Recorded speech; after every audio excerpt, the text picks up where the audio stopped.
Македонски медиа сервис mms.mk. Како прво, добро ни дојдовте во студиото на Канал 77, овде сте прв пат, меѓутоа не и во Штип. Веќе неколку пати доаѓате во Штип, сме се среќавале вака и сме правеле разговори при посетата на општината. Добро вечер. Пат како доаѓам во Штип, овај трет пат чинам како доаѓам во Штип, еден прекрасен град каде што има доста ветер, но и многу луѓе со насмевка. Така е. Денеска сте со повет исто така на отврањето на Штипско културно лето, 33-то пред извесен период. Македонија и Франција со гала концерт одбележа 25 години од постоењето на дипломатските односи. Токму Елена Голомеева беше гостинка, таа го отвара и денешново издание отварање на Штипско културно лето. Тоа е продукт на една заедничка соработка Македонија и Франција. Еден ваш коментар околу оваа соработка. Се разбира, за мене Елена е главната фигура во Штип. За мене таа има сите квалитети, таа е убава, таа има прекрасен глас и таа е исто така извореден правник, бидејќи ги има направено своите студии во Ница во Франција. И дотолку повеќе што таа има изворедна енергија. Така се гордееме што е Штипенка. Сега да се навратиме на овие 25 години дипломатски односи Македонија и Франција. Како ги оценувате овие односи моментално во текот на изминатите 25 години и сега изминативе години? За нас Македонија уште од самиот почеток, од самото свое востанување беше еден силен ангажман, се разбира со присуството пред се на Роберт Бадентер, кој што нели помогна во тоа востанување на Македонија, понатаму присуство на многу важни личности како што беа господинот Франсуа Леотар, како што беше господинот Леруа. Присуство на сите тие големи личности ја содадоа на некој начин таа врска помеѓу Франција и Македонија, која може да се каже дека е доста специфична. Една од моите први инструкции, тој пред се разбира Македонија да продолжи да постои и таа во својот ритам да го изоди својот пат кон Европската унија. Тоа е секако една од моите први инструкции. Ние последниве недели бевме се разбира во големи дискусии во однос на почетокот на пристапните преговори кон ЕУ. Имаме председател кој што има навистина силна визија за Европа. Тој посакува, значи, Европската унија одново да биде создадена, да биде поставена на силни основи пред да ги пречека новите членови. И тука се постави тоа прашање околу отварањето на преговорите, значи за пристап кон Европската унија. Да, желбата силна на нашиот председател се разбира да приемот на нови земји членки во ЕУ се направи, значи, врз една солидна основа, а не да тие бидат пречекани во една рамка која што на некој начин, значи, посакуваме да тоа биде една силна рамка, а да не биде во нешто што би наликувало на хаос. Значи, ќе ни треба отприлика една година за да проработиме помеѓу нас како постари членови на ЕУ. Et vous avez un an pour faire vos devoirs. А вие исто така имате година дена за да си ги завршите вашите задачи. Et après, on va voir ensemble ce qu'on peut faire. А после ќе видиме, се разбира, што се можеме да направиме заедно. Така. Познат сте како дипломат кој што без ракавици го кажува сето она што го мисли за се што треба да се сработи. Дали врз основа на вашите обсервации за она што се случува во Македонија, како се спроведуваат реформите,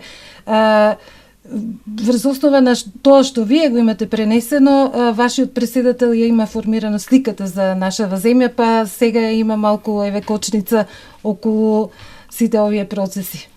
Јас се разбира според она што го слушам, значи не велам дека нотите што ги испраќам во Париз ги испраќам преку такси. Во секој случај јас многу говорам на медиумите. Јас говорам многу со македонците, исто така тие околу мене ми упатуваат исто така многу барања. Јас сметам дека таму каде што има многу работа да се работи, тоа е пред се на полето на правдата. Има доста реформи што треба да се направат. прават и понатаму се разбира реформа на администрацијата, односно на бирократијата. Сметам дека на тие полиња има доста работа што треба да се сработи. Се разбира тука и прашањето на корупцијата. Во секој случај тие проблеми ги нема само Македонија, тоа се проблеми кои што постојат значи во целиот регион, и перцепцијата на Париз е дека има дошто што треба да се сработи за да на некој начин не се импортираат сите тие проблеми после во Европската унија. Може да се каже дека исто така доста работа и се сработи во изминатата 1,5 година.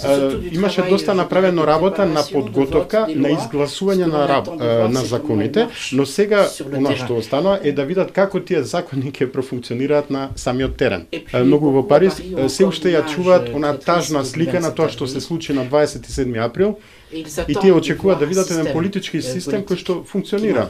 Јас сметам дека еден многу важен, голем момент е оној момент кога ќе се одвива референдумот. Се разбира и предмет на самиот референдум е сам по себе многу важен.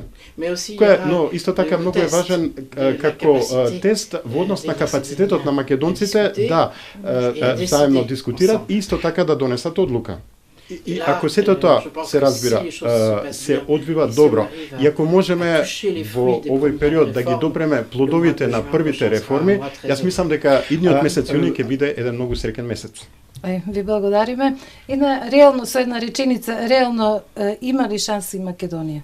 Според вас, според сите оние согледувања, кога од страна ги гледат луѓето, работите, пореално се дава оценка. Јас би ви кажал веднаш дека немам никакво двумење во однос на таа тема. Vous avez les talents, имате таленти, vous avez la volonté, имате желба, vous avez la culture, имате култура, et vous avez aussi имате исто така неколку луѓе кои што се подготвени да одат напред и да преземат одредени ризици. Et à prendre des risques. Et après, il faut треба после тоа македонците да најдат една база на која што тие ќе работат сите заедно, а не да се играат меѓусебно на четници и партизани.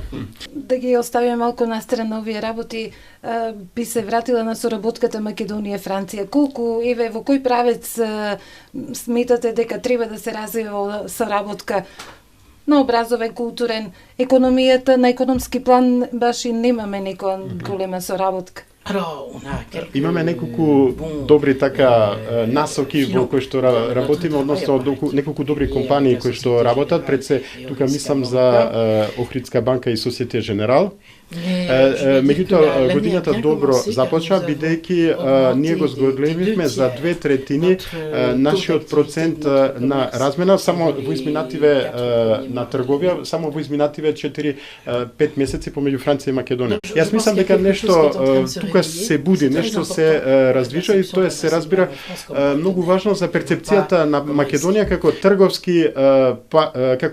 трговски партнер, а не како едноставна земја која што би била по страна. Так, го помагате и образованието со испраќање на студирање, културата, граѓанскиот сектор, la société civile. Тоа е нешто во што се разбира Францускиот институт во Скопје, кој што постои од 1974 година, игра многу важна улога и е многу активен. Имаме исто така некаде околу 12 билингвални насоки кои што се насекаде во целата земја, и тие се на некој начин од нив излегуваат многу квалитетни кадри.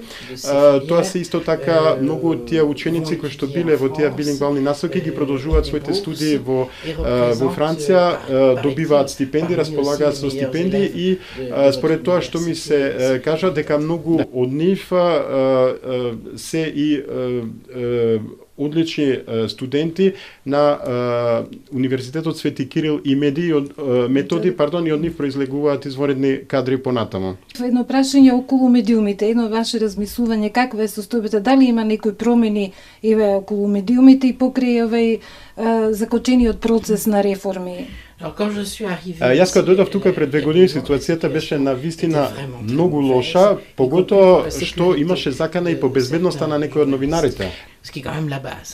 Што е сепак останало во новинарството. Et le climat a totalement changé. Се разбира, климата сосема се измени во таа насока. Bien sûr, il y a секогаш остануваат оние прашања околу економската мок. Остана тука и прашањето како да се регулира политичкото влијание, но тоа е исто така прашање кој што важи и за Франција. Сега е попријатно да се постави тоа прашање, односно полесно да се одговори, пред се треба новинарите да бидат подобро обучени. Il faut que les journalistes soient certainement mieux formés. За да можат подобро се разбира да ја контролираат владата. Условите за слобода на медиумите да заживеат, да постојат, но се разбира тоа е многу покомплицирано прашање. Mais bon, ça ce sont des questions de luxe aujourd'hui. Но тоа се прашања кои што изгледаат како луксузни во однос на периодот quand je compare quand je suis arrivé. Кој ќе споредам нели со периодот кога пристигнав тука. Би привршувале едно прашање вака малку порелаксирачки, дали го следите светското фудбалско првенство? Oui. Да, во секој случај го пратам, јас би им закажал состанок на сите французи кои што сега ме слушаат, односно повелете утре сабота во 16 часот во Irish Pub на утакмицата во која што ќе игра Франција и која што е за нејзе нели од одлучувачки карактер за понатамошното опстојување во светското првенство. И ние сите се молиме нели Лионел Меси да не ја овакво руската храна да не ја вари многу добро, односно. Ви благодарам на разговорот, се надевам ќе имаме уште многу прилики вака да се дружиме, да разговараме во некоја друга прилика, порелаксира. Ја благодарам. Се надевам дека ви беше пријатно. Спако се тегля. Многу пријатно. Благодарам. Мерси. Македонски медиа сервис. mms.mk